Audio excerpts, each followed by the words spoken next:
Welcome to Interactive Storytelling.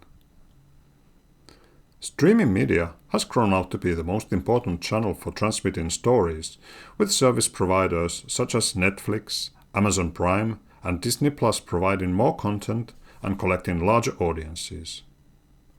A vast majority of what they provide is based on conventional storytelling, although these services are built upon technology that would allow to have more interaction.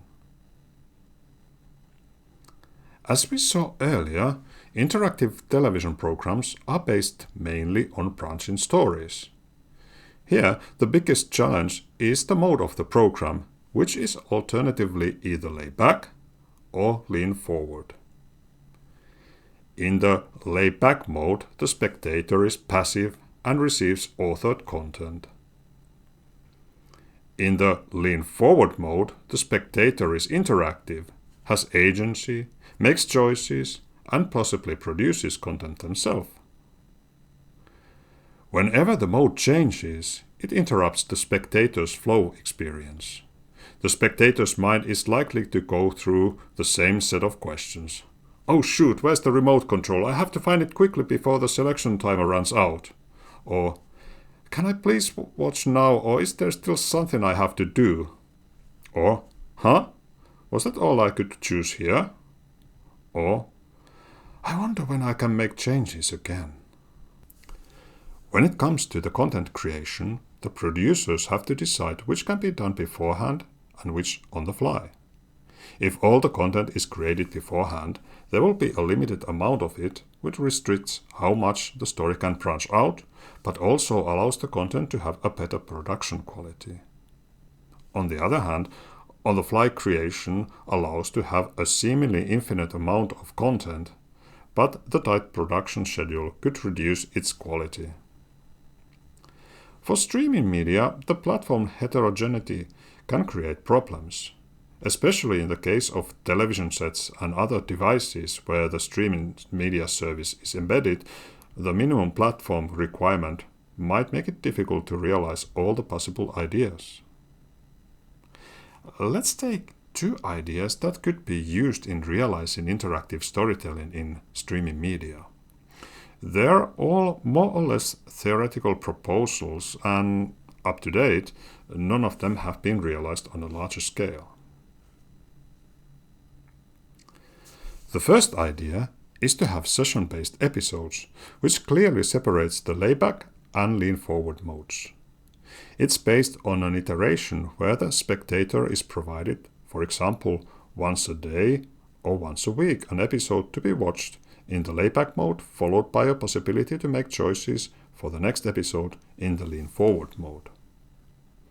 If we take a timeline, we have regular intervals where a new episode is provided to the spectator.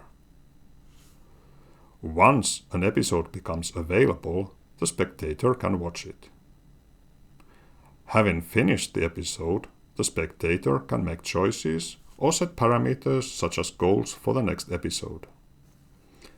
Now, the modes don't mix, but there's a clear line between the layback mode and the lean-forward mode.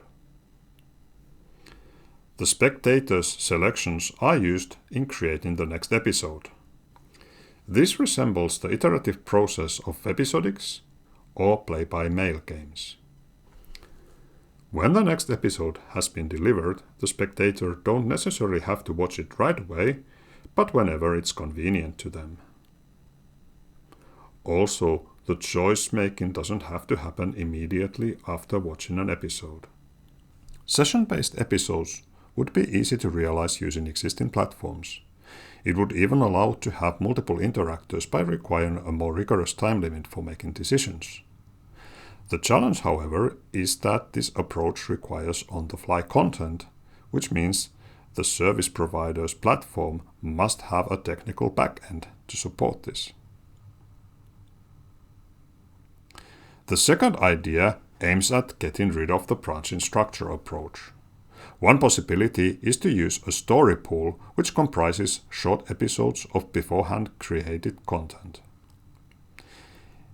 Each episode in the story pool is labeled with a precondition and a postcondition and contains the actual content such as a video clip. The production fills in the story pool with such kind of episodes. In each episode, the precondition defines, using, for example, predicate logic, the state of the story world that must hold in order for the content to be played next. If there are more than one episode that would be possible to show next, the selection can be done randomly. After the selected episode has been shown, the state of the story world changes according to the post condition. At this point, the spectator can make their own choice, which will also change the state of the story world. The next episode to be played is then selected similarly from the story pool based on the updated state of the story world. This continues until we reach an episode that is defined by its post condition to be the end of the story. Although the story pool must initially have a sufficiently covering set of episodes, it's possible to keep adding new episodes into it. The story pool approach is also still largely untested, and the construction could be too difficult to realize. But, again, more research is required. Apart from these two, there are also other novel approaches for realizing interactive storytelling using streaming media, but up to now, none of them has been tested in the large scale.